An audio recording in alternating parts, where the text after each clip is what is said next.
Welcome back to the Restaurant Technology Guys podcast.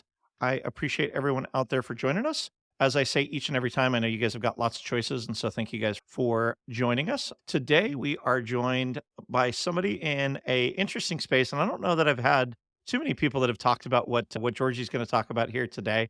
But before we jump into what you get to do for a living, Georgie, why don't you introduce yourself to our audience, tell everybody a little bit about who you are, and then we can talk about what you get to do for a living.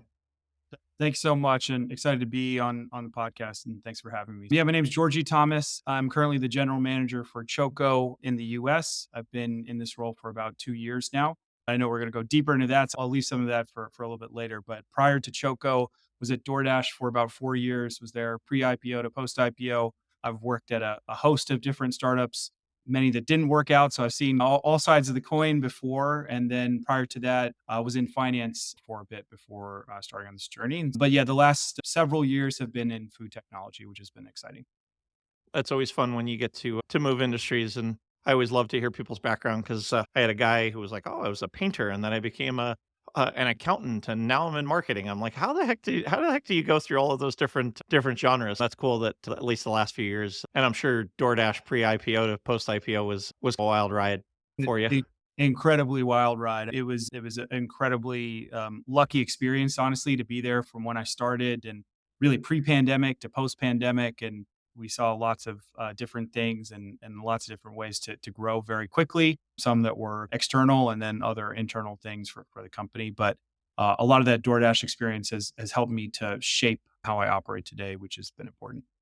I do have to share my one DoorDash story that not that I haven't used DoorDash a million times, but the very first time I heard about DoorDash, we have an 8-year-old as our youngest daughter, and it was I don't know, she's 8.5 now, but right after my wife had the baby, I'm busy working, we got 3 other kids, and so somebody did a meal train, and the meal train, somebody gave us a DoorDash gift card or gift certificate or whatever it was, digital something. Yep. And my wife one day, I'd never even I work in the restaurant industry. I didn't even know what DoorDash was at the time years ago, funny enough. And so she orders food, and the dasher at the time called her to say they're out of whatever it is that you ordered because it wasn't nearly as, and they called her and they're sitting in the drive-through at some KFC or something saying they're out of potato wedges. Do you want mashed potatoes or you want coleslaw? And Yeah. it's just a funny story when I think back about where it was then and where it's at now. And so it's amazing how many things can change in an 8-year period from that perspective. Totally. And what's interesting is I think that problem might still be an issue today. Like real time inventory and making sure menus are up to date, a problem for DoorDash, a problem even in the Choco experience as well. And obviously, we'll talk about how that's one level up from there. But just knowing where everything is at any given time is surprisingly hard to do. It absolutely is, and systems aren't the best indicators of what's going on within the stores. My history, and for all of those longtime listeners, they know that we've got a point of sale, and our point of sale sends to DoorDash and Grubhub and Uber Eats our out of stocks from the store. So Yep. if they use the system to track their out of stocks, it sends it up above store to Yep. all of those third-party DSPs to let them know, but so many don't do that today. Enough about the DoorDash experience. Talk to me a little bit about what Choco does and how you came to move from DoorDash over to Choco, and what real problems are you guys solving within that world? Because I'm sure our listeners would love to hear. Yeah, absolutely. Yeah, talking about Choco first, right? So Choco's one level up in the supply chain from where DoorDash was enabling ordering from consumers to restaurants. What Choco does is enable ordering from restaurants to their food suppliers. And so what's interesting about that is in the US, the average restaurant might have anywhere from 3 to 5 different suppliers that they work with on a pretty regular basis. And the actual ordering process is super manual. So that Hmm. might involve calls for one place, maybe an online portal in another place, texting another guy, literally faxing some people. I didn't even know Yep. fax really still exists, but it does. And so it could be a pretty confusing and disorganized way to manage ordering, especially from your background. You understand, like in the kitchen, you have multiple people who are building an order together. You need to track that order. And if someone's just texting that order to their guy at the fish place, that's hard to really understand where that's going. So that was one of the key insights that went into building Choco in the first place, that it was a very inefficient process from restaurant to food supplier. And then on the flip side of that, food suppliers, because it was also inefficient for them to take in those orders, it became a pretty like costly and error prone process, Yes. meaning that they had to have scores of labor of people to actually take these orders in, process them themselves, make sure there weren't errors. A lot of times there were. They'd have to reach back out to the restaurant, enter that back into their back end system, and officially process that. And you can tell just by all those different steps that I laid out, there's a lot of opportunity for things to go wrong. And so that's really where Choco started, was how do you make that process super easy and simple? And it's important to note, like, where the founders came up with this idea, although it's rooted in the relationship between restaurant to food supplier, it's actually based off of this idea around climate change. And the Okay. biggest thing impacting climate change today, or one of the biggest factors impacting it, is food waste. And people talk about food waste in a lot of different parts of the supply chain, but a lot of that really happens at the level from food supplier or distributor to restaurant. And it's because these ordering processes are super manual and hard and are error prone. So one of the biggest impacts that we're trying to make with this technology as well is to reduce food waste and have an impact on climate change as well. So Uh, help me understand a little bit more, Georgie. Why is that so much of the waste comes from distributor to the restaurant? If I order a case of chicken breast, I order a case of chicken breast. Like, why is that adding any more to the supply chain or any more to the waste metric? If yeah. I'm ordering a case of chicken breast or a box of tomatoes or whatever those things might be, help me understand why that inefficiency is creating so much waste. Yeah, absolutely. So I think it goes back again to how manual it is to order for most people today. So when you Hmm. think about someone who might be leaving a voicemail and saying that they need that case of tomatoes or X amount of chicken breasts or something like that, but someone hears that incorrectly on the voicemail and then processes that incorrectly, that happens a lot of time, right? And Okay. you have different voices, you have different accents. There's a lot of different ways to interpret actually what's coming from a voicemail like that. A lot of times people will say, I need tomatoes, or I need this tomatoes. I need 2 cases of tomatoes. How many different kinds of tomatoes are there? Yeah. And without knowing exactly what that person has ordered in the past and trying to search through the catalog of the supplier, very easy to make a mistake there. So there's just a lot of ways without having this true like e-commerce like experience that could be pretty easy for an error to actually occur. And that can happen either again from the way the order is actually being placed or the way the order is being received at the food supplier and how that's being entered into the system. Okay. So I get that on the waste of ordering the wrong things. I guess there's also the supplier side of things, which, again, having been in the restaurant space for a long time, they order a case of tomatoes that are supposed to be X amount of size, but Yep. they realize that they don't have that size tomato on the shelf and they've now got to substitute that tomato. Talk to me a little bit about what it is that you see both from the data side and just overall, because substitutions happen all the time. Not only do things get missed because they're, which we can talk a little bit about the missed orders, the Yep. over orders, because I think that also happens, but I think we'll get into each of those. But talk to me even about the substitutions, because I think substitutions that I'm looking for 1 pound chicken breast and I get, 3/4 pound chicken breast or whatever that might be, that happens. Yep. And because the pack size is different Yep. or the box is different, that causes strain within the supply chain. So talk to me a little bit about that. Definitely. And again, I think this is where it neatly fits into what we're doing today at Choco. So one of the major things that we do when we're working with different food suppliers is that once a restaurant places their order through the app, and we'll talk more about Choco AI, which is totally a different way, but still works in a similar way. We have built integrations from our own technology into the ERPs of food Okay. suppliers. And so Oh, that's a two-way system that we're able to pull data in from their own system. And then we're also obviously able to push orders over to them. So with some people, we're able to pull real-time inventory and status and availability and say on the app that this could be out of stock, et cetera. And in those cases, we can also suggest substitutions for the restaurant based off of what the supplier is saying or based off of order history with the restaurant as well. So there are ways within the product for that to happen as well. But even when the order gets placed from the restaurant, let's say, for instance, we don't have that inventory for whatever reason, that still goes to the supplier that has a final step to confirm the order. And when they go in to confirm the order, they can then see, oh, wait a minute, they placed it for this case of tomatoes. We're actually out of tomatoes. That's our step to then go and call the customer and say, hey, we are actually out of this. We could do a substitution with this. And what we've heard from suppliers is that they would actually prefer that in a lot of ways because it initiates the conversation and makes sure that they can have an order that actually gets placed and goes through. But those are the two different ways we've seen substitutions play out. Oh, that's funny that you bring that up because I'm not going to pick on DoorDash because you were there, but I had a similar situation with Instacart. My son's off at college and he lives up in the north where it's cold. We live in Texas, but he was up and he's going to school in Minneapolis and it was cold and he was missing something. I don't remember what it was.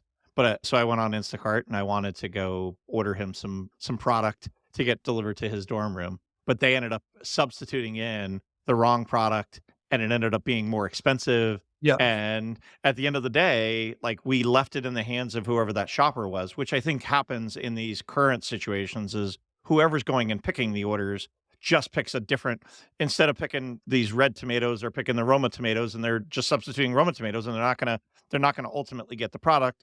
And now back to your waste, if the restaurant is on top of it, oftentimes they're not gonna receive that product in and it's gonna have to now go back on the truck and all of that cost to both to the business and to the environment.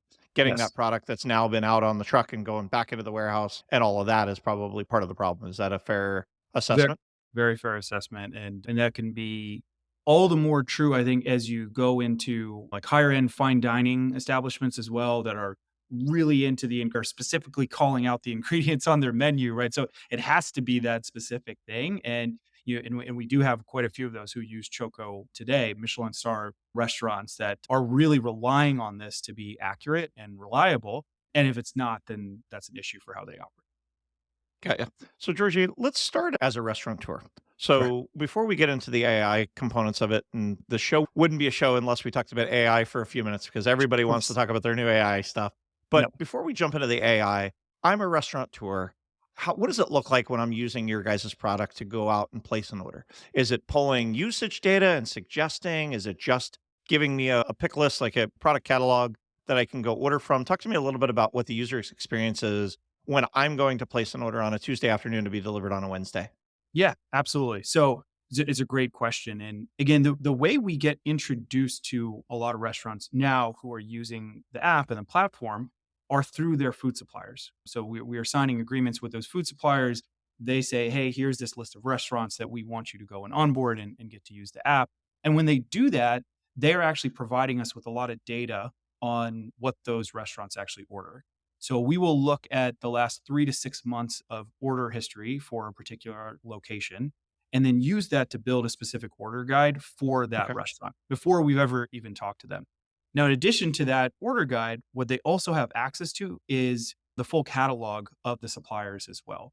And so for the suppliers, they really see this as actually a huge benefit and a way to upsell to their restaurants because a lot of times the restaurants are like, yeah, I'm ordering my 4 things from here and that's what I do. And wait Mhm. a minute, I didn't even know that they carry all these different things that are available.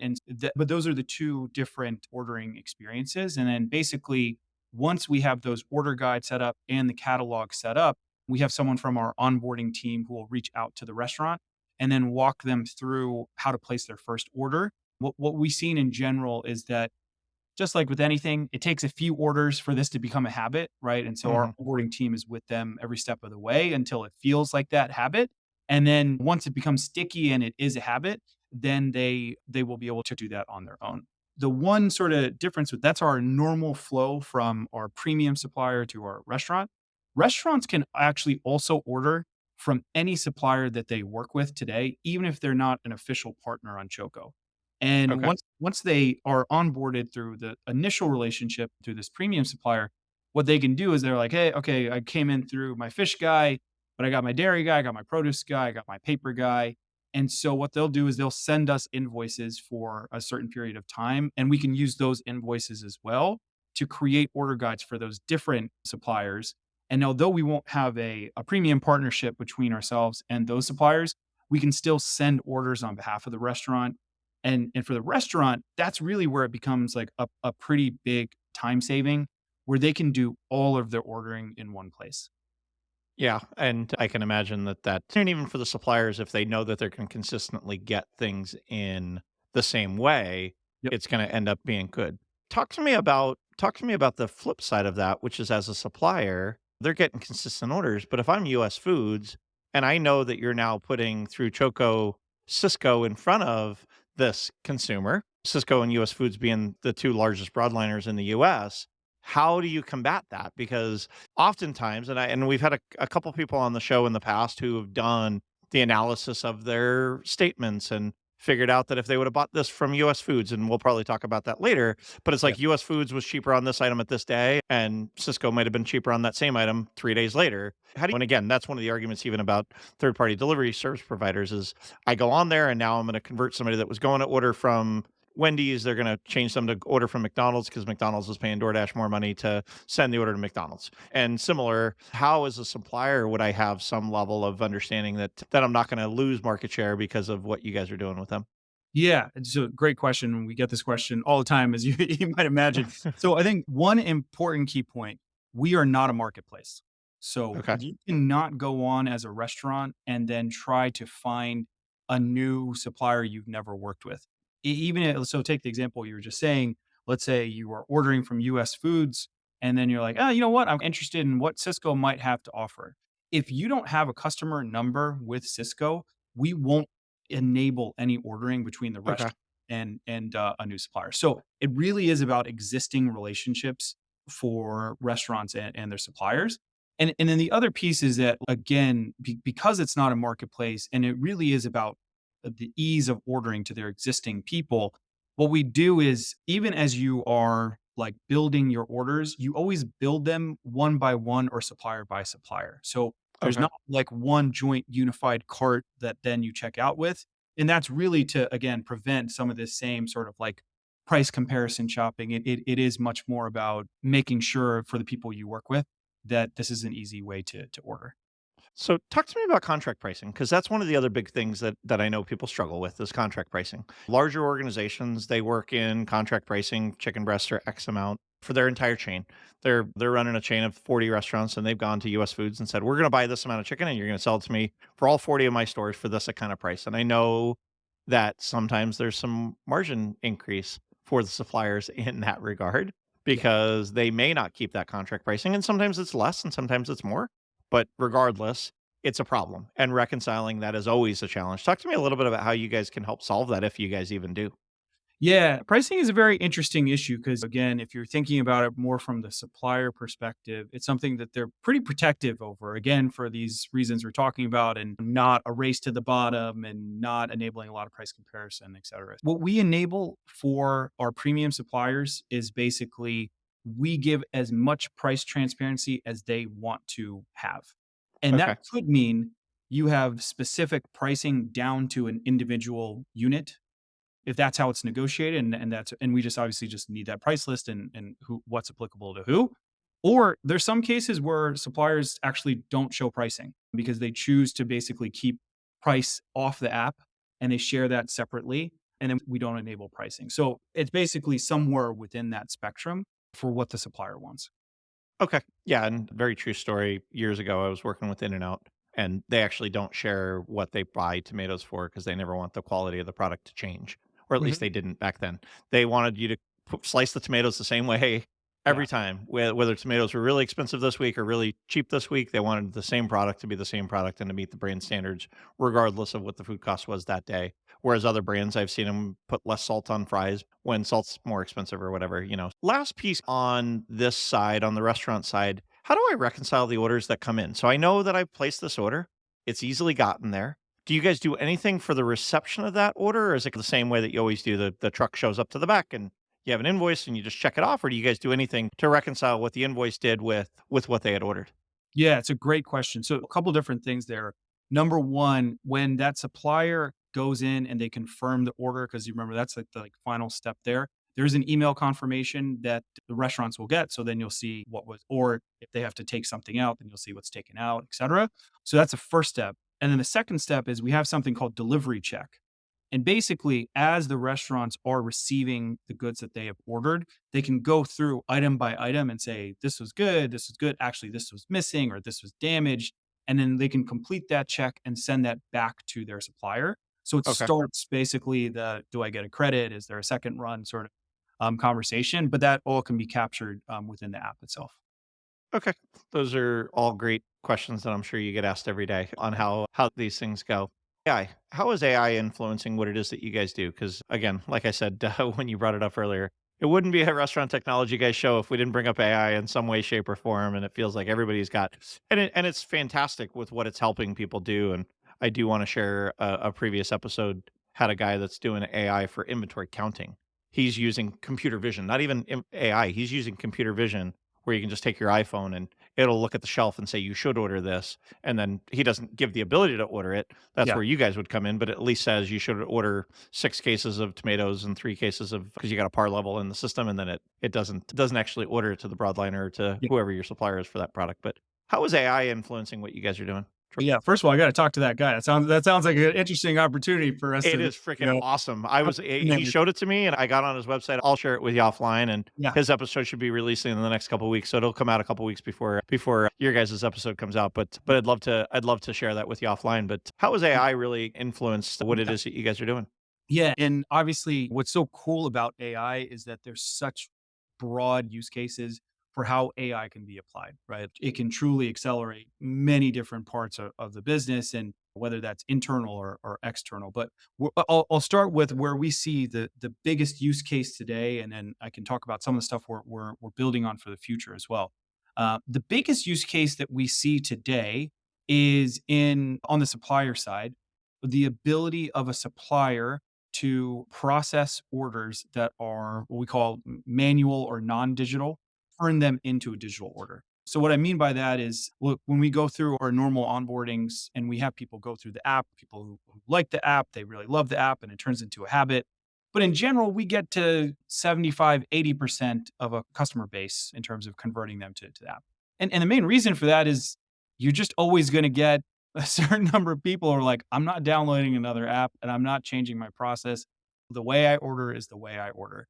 And we would be like, what do we do with this remnant piece of ordering? They're still coming through in these manual ways. Because if you're processing thousands of orders a week and it's still 20% or 25 or 30% that are coming through in a manual way, you're employing a lot of people to actually go and do that.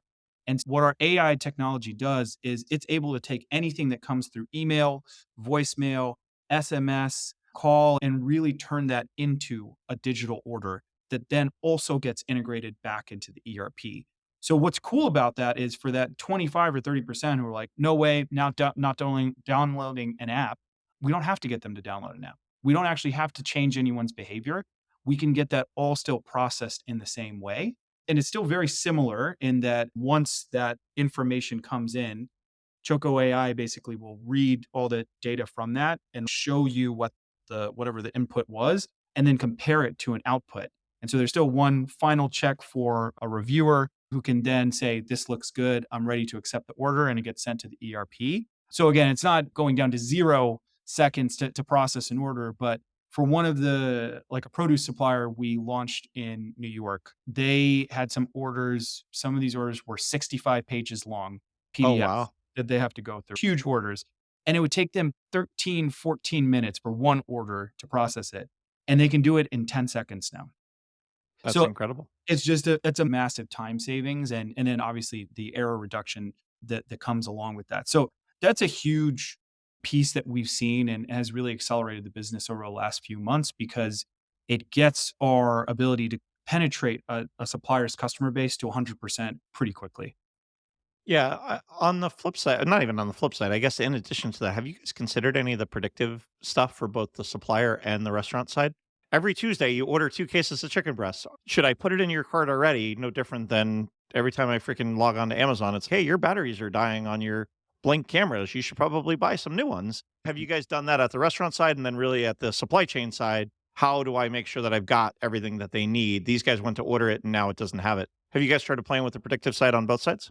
Yeah, on both sides we have, and I'd say we're a little bit earlier, I'd say, on the restaurant side from like some of the data that we need to really build out the predictive part. But part of what you can do on the restaurant side, at least through the app, is you can also keep track of inventory. Not through Okay. computer vision, but it's a little bit more manual shelf to sheet process. But once you have that, and then you're keeping that up to date versus pars, et cetera, exactly what you're talking about. It's pretty easy for us to then go into when an order should be placed, and potentially even enabling auto ordering so people don't really have to worry about it as much. And then on the other side of that, on the supplier side, right, there is the ability to say, hey, we can look at this massive amount of pretty large aggregate data and look at some market trends to say these specific products for this geographic area are getting ordered a lot, or we know from seasonal data that there should be a spike in this kind of product. And so that should be something that you want to be aware of as a produce person or as a fish person or something like that. We are definitely looking on either side there.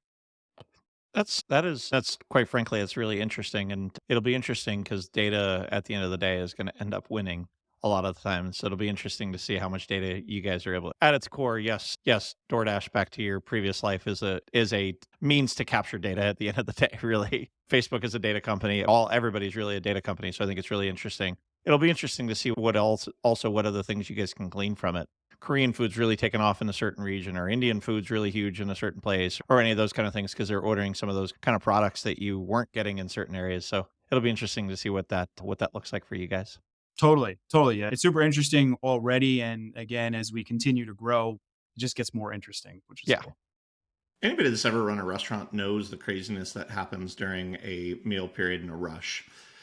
One of our partners, Restaurant Technologies Total Oil Management Solution, is an end-to-end oil management system that delivers, filters, monitors, and recycles your cooking oil, taking one of the jobs that none of your team wants to do and takes it off your hands, allowing your team members to focus on their guest. Control the kitchen chaos with Restaurant Technologies and make your kitchen safer while maximizing your staff's time. The solution can be provided at no upfront cost. If you want to learn more, please check out rti-inc.com or call 888-796-4997. Georgie, as we start to wind down, where is this thing going? Like, where's Choco going? Tell me a little bit about where the future is for what it is that you guys are trying to do. Are you guys trying to really go wider, where you can get every fishmonger and every supplier using your guys' stuff? Is that kind of where you guys are looking to go? Is it more at the restaurant side and then figure out the suppliers because they change every day? Talk to me a little bit about where you guys think the future's going for this, because it is that you guys are doing is not done very well.